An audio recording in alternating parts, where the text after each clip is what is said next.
are now tuned into the Fathers Matter Too podcast, where we discuss family, careers, community, health, and all the other stuff you just might not talk about in the barbershop. Sponsored by Port Royal Paddies and Father Figure Children and Family Services, with your host, David Mines.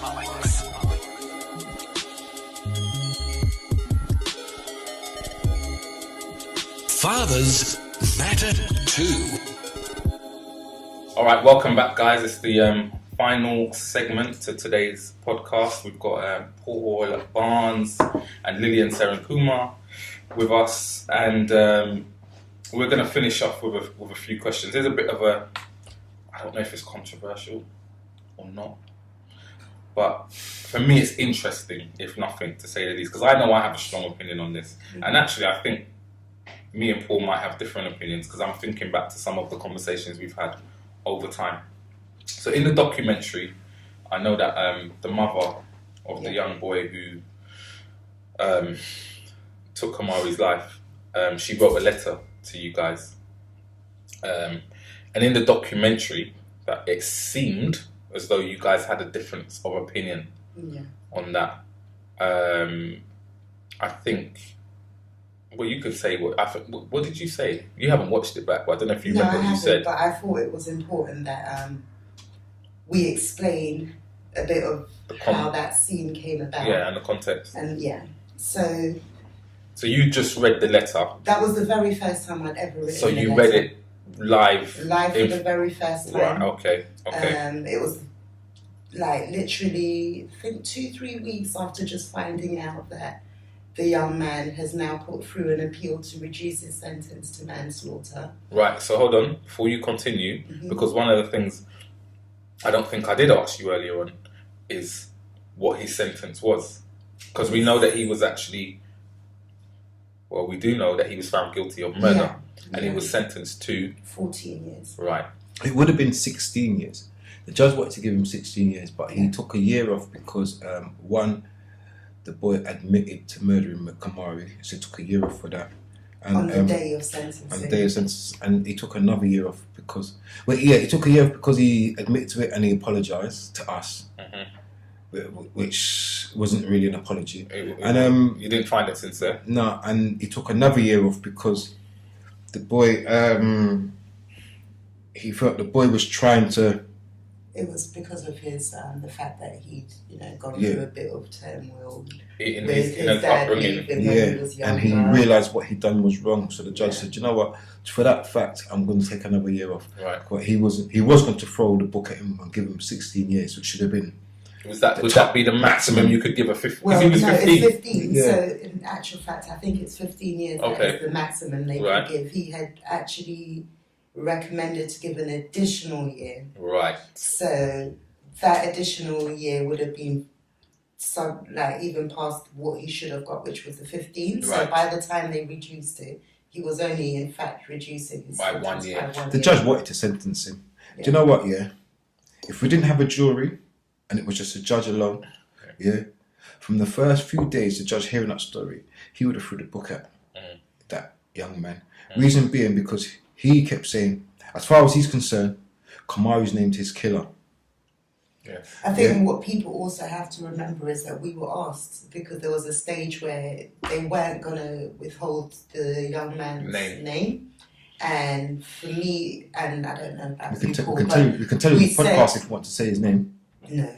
I'll say his name if you want me to say his name. But for me, I didn't feel that it would benefit us. It wouldn't benefit us knowing, having his name being put out in the media. Yeah. So I didn't think that was going to make any difference. He's still done what he's done. He's still going to go through the whole process. Yeah.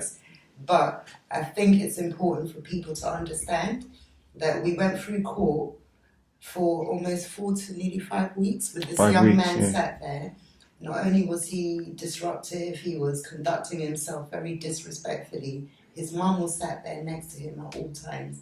For me, personally, I never saw her once even hold him to account. Nothing at all. And this is why I've been trying to explain that yes, people do have a need to have parental guidance or lessons, but at the same time we need to start making excuses. Because if we keep making excuses, they will continue to conduct themselves a certain way. For me, if I was in that position and my child's done something so heinous, and there's no question about whether he did it or he didn't do it, even at that point, because they had contacted me even before going to court. His grandparents were apologetic, everything. So we're not sitting there. There's no question of doubt. Yeah. Yeah. So I'm glad I can say, as a mum, I'm glad he had his mother sat there. Whether it was effective or not, I'm glad he did have that, because I wouldn't have expected any less. Yeah. But unfortunately, her being there, not dealing with how he was conducting himself, already showed me this is a pattern. It's a repetitive. Right. And then for me, you saw my face, you saw us at court after the trial had finished. Not once did you approach me or anything like that. You might have approached Paul, or Paul went and approached you, but in all that time, you've never said anything. And then about 2 weeks before the last bit of filming was done, 3 weeks, I got a call telling me from the police that just to prepare myself, although they had told me that he can never appeal, he has put in a process for an appeal. And do you know, and before you continue, do you know anything about the mechanics of that? How that's been I do understand why. Okay. So he could never appeal his case in terms of saying it wasn't him, because he's admitted it. Right. But in actual fact, he can introduce new evidence to give reasons for why he's done it. Right. And that's what he's now done. This is what the whole process that we're now going through. So what people have to understand is I've received that letter. Yes. In the same space of time. She's had 2 years to write that letter. I've received it after knowing that your son has gone and appealed, or the system's going to appeal that 14-year sentence. Right. So that's the context. That's the context of you kind of making the response you made in the documentary. Is that actually I don't. I refused the letter. Me personally, I refused it. Okay. You know what I mean? Because I was like. At the letter, I goes, you know, if she wants to send a letter, she can send a letter. For me to read it, I goes, I'm not really interested, because what can be in that letter? There's nothing in that letter. It's gonna change anything. I'm a bit more optimistic. I thought there would be things in that letter to explain to me why your son got to that letter. So that's really strange, because if you watch the documentary, I would say you were the one that accepted the letter, and you were the one who didn't want the letter. Although the responses were changed, so you, even though you didn't want the letter, you were a bit more receptive to it. Well, I don't know that you just said that Lillian's response was a bit harsh. That's what you said at the time. Before going there, I was saying to myself, what really could that letter contain apart from an apology? Yeah, which is going to make no difference. It's going to make no difference in the matter. So, do you know? I told the TV crew, I go, do you know what, I don't want that letter.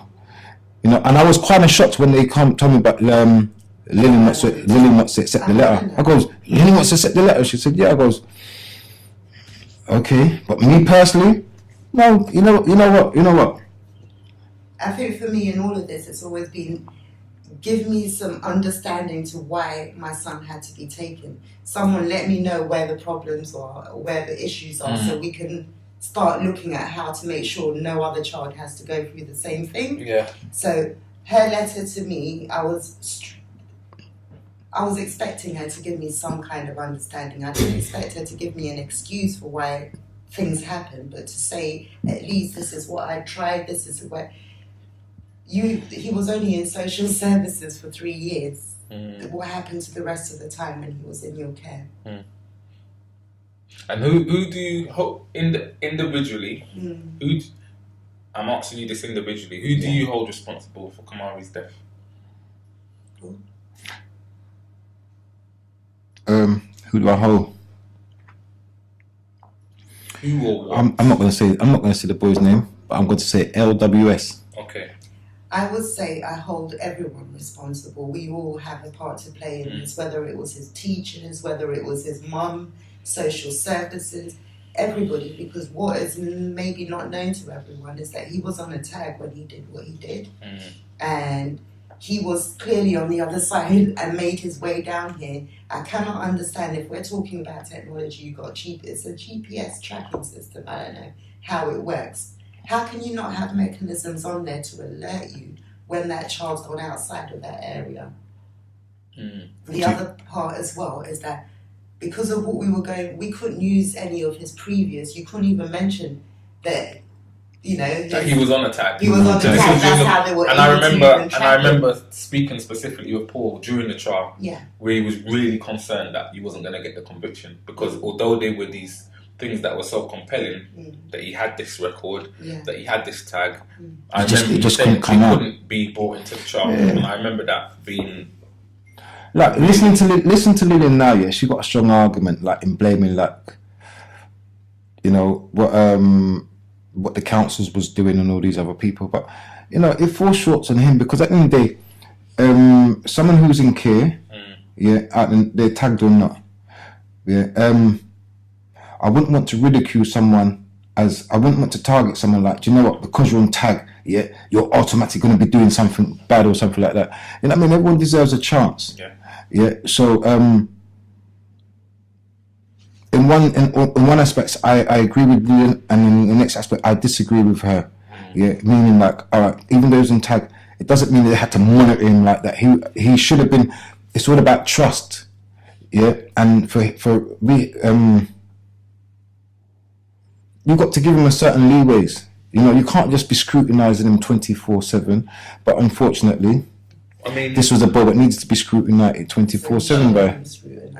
And not just that, the tag's there for a reason. Though. The tag is there for a reason. If he does step outside of that, then it should alert and some. This is where but I think, I mean, I know we've always had opposing opinions to this, which is good. And we're still friends. I've always said, controversially, that I don't hold LWS responsible, because he is a product of his environment. He's a child. He wasn't 18, 19. No. He was 15 when he did what he did. He should have been in the care of his two parents. And I firmly hold his parents responsible for what happened to your son. That's me. Like, you can have your opinion, and my opinion is not worth any more than yours, and definitely not because he's your son. But for me, as your friend, and as a person who does what I do, I hold his mum and his dad firmly responsible for the death of your son. Because, and the question, I remember saying this to you, I remember where I said it to you, I was standing outside your house, I said, Paul, and I didn't say Paul, I called you by your other name. Cool, you said, and then do Peanut. I said, Peanut, if I had a dog, and my dog came here and mauled you or one of your children to death, who would be responsible for that? And would I go to prison for that? And what is the answer to that? But I can have a child who can do the exact same thing, and nothing happens to me as a parent. And I feel like we need to put more onus on parents. I know for a fact that it is not wholeheartedly parents who are to blame for what is happening to young people. However, if we had a pie and we was to percentage and split that up into percentages, parents have the biggest percentage influence on that pie. So let's talk about this young man's dad. He's not in this country. And we know, and I know, that this young man was sent to be with his dad because of the struggles his mother was having with him. And you know, saying and that, what happened? He was sent. His dad sent him back. Okay, so I'm not sitting here blaming. Well, his that's mum. what I've heard. That's what we allegedly. All right, and I'm not sitting here blaming his mum because she didn't bring him into this world on her own. There was two. His father is equally to blame. Okay. That's why on the documentary, while you might find me saying when Lillian made that comment, I find it a bit unfair. A bit hard. Okay. But as I can explain why I said that as well. But when I said that, I also took I also misheard what Lillian said. I didn't know she was actually referring to that one woman alone. I just thought she just meant as mothers in general. Right. As in a whole. Which I was saying that's wrong, because you got some parents, you got some mothers, some fathers who try their best with their kids. Yeah. You've got some kids who are just naturally bad. And then sometimes your best isn't enough, because at the end of the day, you know, when we have children, and this is why we need to re-educate, which is what we're saying. We need to educate ourselves. It's the onus is on you, Lillian, on me, to educate our children about what are the implications of having a child. What is really involved in bringing a child into this world? Well, sometimes what is your responsibility around that? Because for some of us, it's not. We haven't been educated enough, and I'm not going to point fingers, because at the end of the day, we have to understand the journey of our own parents who might not have been able to actually give us what we need. But we have to think about that collectively as a community. What are we teaching our young people about bringing up children, and what your responsibility is? Right. I think for me, I have to also mention why I even wrote to her. I responded back to her. I wrote her a 2-page letter, and I explained to her why I felt the way I did. And I think there's a big problem in our society where we condone people who act a certain way or who conduct themselves a certain way. In actual fact, if someone's leaving their kids to go raving and don't care about their kids, as a community, we should be shunning that. We should be shunning that. Right. And this is where I was trying to come from. And I can't feel sorry for a parent who, outside of this, I've had more information is in terms of her involvement and or lack thereof, and the information is coming straight from your family member. So for me, I've always been very, very optimistic. I hope he changed. You know, I sat there. I hope one day this boy realizes what he's really done, and he does really genuinely say sorry. Unfortunately for me, I might still have that hope, but I've been told very categorically it's not going to happen. It's not going to happen. I would have liked a letter from him more than her. You know what I mean? If the letter was from him, if someone turned to the boy wants to write you a letter, oh yes, I would have jumped at the chance to get that letter. You know what I mean? Give him a chance to explain himself. But for her, it's only going to be sorry. She's a mother, in it. The first thing she's going to do is want to protect her child. This is what Lillian's doing now. You know what I mean? She's protecting her child. It's the first thing she wants to do. I'm also looking out for her son as well, because I'm trying to make sure that I think people understand. I'd say there's more balance in what Lillian's doing, though. She has to understand that, you know what, how you've conducted yourself. You see, the thing is, what people are going to say is social services, this and that. But no, your child ended up having to go there because of certain things from before. I will sit here and also say we don't know what the psychological reports that they're doing now are going to turn up in terms of how his mental state is. But it's so sad that he had to kill someone for them to be doing those tests. To be recognised. If it is determined that he's got some mental health illness, why is it taken for this to happen? That's all that I was trying to explain. And again, that will take you back to the system and how the system does demonise our children and not actually diagnose and put in the adequate supportive measures. You know, many of our children out there, they're quick to want to give them medication for ADD and all these different things, but they're not actually giving them a statement. The statement is more important than the medication, of course, because the statement means that professionals are going to be able to be in place to support our children. And these are the things we may find out that this young man, you know, may have genuinely had an issue. This is what I'm trying to come to. That's why I cannot blame that boy for. And now, if he had been 18, then you know what, the blame is fully down to you. And even if he was 18, to be fair, and he didn't get adequate parenting, you cannot discount that. Because you're only as good as, you know, your parents. And we know that people will make mistakes. All of us in here have made mistakes. All of us have done things that our parents would not probably have wanted us to do. And this is why I've not made any comment about her parenting, because I don't know her, so I don't know what she's done as a parent. Well, it would seem as though Lillian has heard other things, so which is why she holds her opinion. Not even that's hearing. That's hearing. With her, yes, so you looked at what he's seen, and no response from the mum to even say to him, you know what, don't do that. Yeah, but he's a wrong. It doesn't matter. He wasn't You're a parent. He gave birth to that. And he wasn't born a wrong. True. He wasn't born a wrong. As I said, what wasn't broadcast on that thing is, but I would not blame my son for his father's wrongdoings. You know what I mean? Which you do get a lot of people like, what, you know, that used to grub me, and you got people who attack that boy. I wouldn't do something like that. So I'm not going to blame a mother for her son's wrongdoings. I think it's about responsibility. And I think I make Lillian right. Okay, he wasn't. You just referred to him. He's a wrong'un. He wasn't born a wrong'un. So there may be. Listen. But you get cut. So you can see from when they're young, but this is not bad. This is not about terrible twos. It's different terrible twos. This is not about demonizing his mum neither, because I don't know his mum's journey. Yeah. I don't know his mum's journey, but at the same time, she's responsible. It's his child. It's her child. I would be responsible if my child went and was a bloody terrorist. He's my child. I gave birth to him. I'm responsible. There's an element of responsibility that, you know, and listen, we can draw a line, because I don't think it's about us. Yeah. I think we're in agreement here.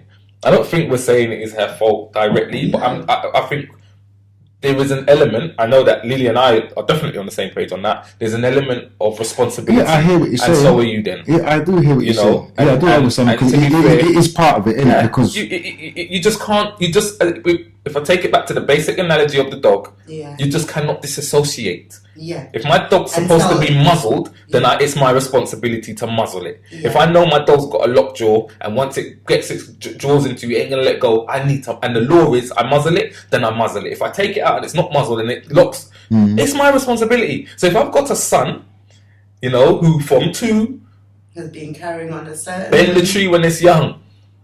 Bend the tree when it's young.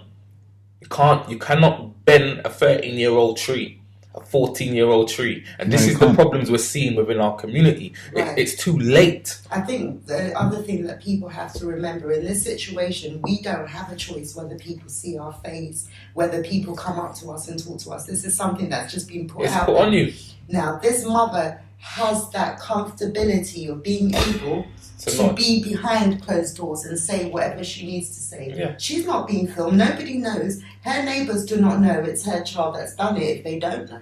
Yes. So we're being thrown out there for everybody. Like, we're sitting here. I personally am not the type of person that wants to share things with the whole world. I'm having to do that. She will never have to do that. No. She can sit behind that and say whatever she wants to say. Yeah. Whereas with me, I'll be honest with you, I'm not totally blaming her. Separate situation to this, I've had to deal with this more or less similar situation. Not my child biologically, but I felt like I took care of that person as my child. So when they've done something wrong, I felt responsible. I felt like if anybody asks me, I'm going to be straight, I'm going to tell them everything, I'm going to be honest, and I also saw why he ended up in the position he did. And whether my family's watching this or not, I know your mother could have done a lot more for you than what she did. And she put you in a position as a child where you've had to do a lot of your growing up yourself and learning what's right from wrong from people who are not, they're not the people you should be learning right from wrong from. Let's draw a line under that. Heated. I think it's best. The most heated part of our discussion today.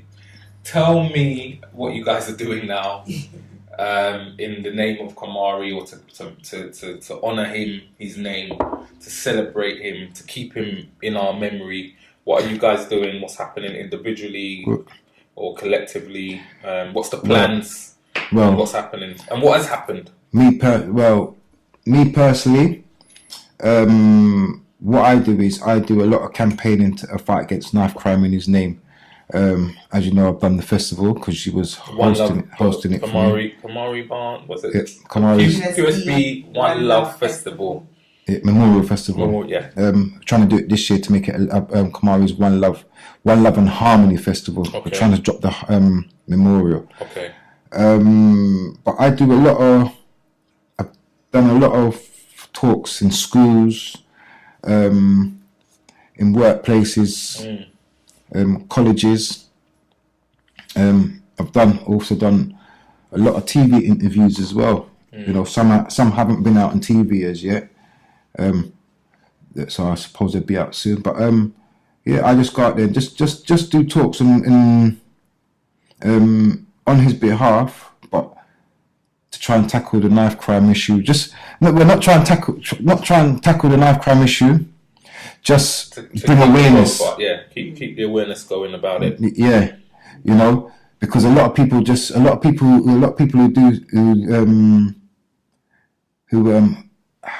a lot of things. Campaign. Mm-hmm. They haven't necessarily been through what we've been through. Yeah. They're just doing it because it's an epidemic right now. Yeah. So I tend to do it because we know they just want my views on what we're going through and our views. Where we're coming from and how we see things. But as I say, it's not all the time we know the solution to things. Yeah. It's we don't know the solution. If I knew the solution, then this won't be a problem anymore. Yeah. For myself, I'm glad that Paul's going and doing all that work and keeping Quamari's name alive in the media and also just generally doing the campaigning on the ground.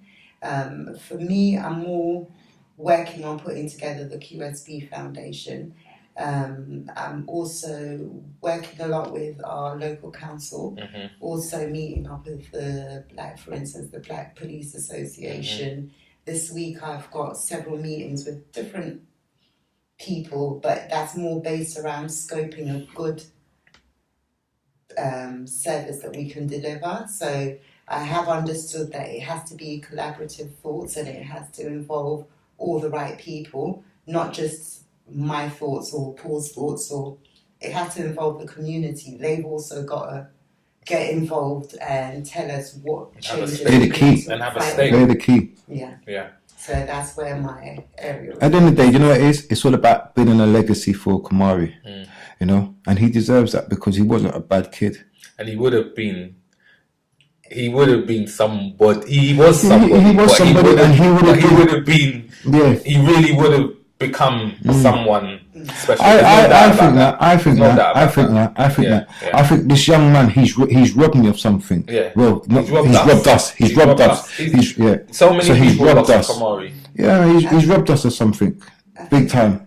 I'm also more concerned about work around helping young boys such as the one who took my son's life, because I really do feel that we need to really focus on that element, because we're not going to stop the situation if we're not helping or we're not supporting. It's a community effort, and this is why it's so important that some people take the approach of my kids inside, they're fine, but until it comes to your front door, so this is why we should all have an interest in this, because your story, if any, is a perfect example of why. Because your boy was doing what he should have been doing when he should have been doing it, and he's no longer here. And that's why, as a community, we have to really think about what you just said is so noble, that let's think about these boys, because we spoke about his mum and we spoke about what we feel her shortcomings have been, but we as a community should be able to step in. The saying is so regular that I don't even like saying it about taking a village, but it's true. It is true. It's true because where his mum failed, you should have been able to have stepped in. And I should have been able to have stepped in. This is why we had this. This is why when you saw the documentary, it ended how it ended. It's because that's what you just said. Yeah. The mum. Yes. It's always been the mum. His dad. Have we not since it's been 2 years, 1 month. Since Quamari's passing. And no matter where we go, as I said, you see me out there and blah blah blah. But when we go certain places, I'm still at the back bench. The mother comes into light. But you're in a position where you've been allowed to be able to take your son's name and try and do, not even allowed, sorry, wrong word. You are in a position where you can take that and want to run and do something for your son. So as you can hear and as you can see, for those who are viewing, we could actually go on for ages, because it's a topic that is prevalent, it's important. But I'm just going to end by thanking you guys coming in today. It's obviously a difficult subject, and not something that I'm sure we choose to speak out necessarily every day, but we know that it's going to help others. So I want to thank you guys for joining us. Thanks for having us. Yeah. Thank you for highlighting the issue. Thank you. I think we needed a bit more time. You can come back. Maybe we'll come back. All right, we're out of here. Thank you for listening to the Fathers Matter 2 podcast with your host, David Mullings. Sponsored by Port Royal Paddies and Father Figure Children and Family Services. Keep checking in as we will be regularly releasing new episodes.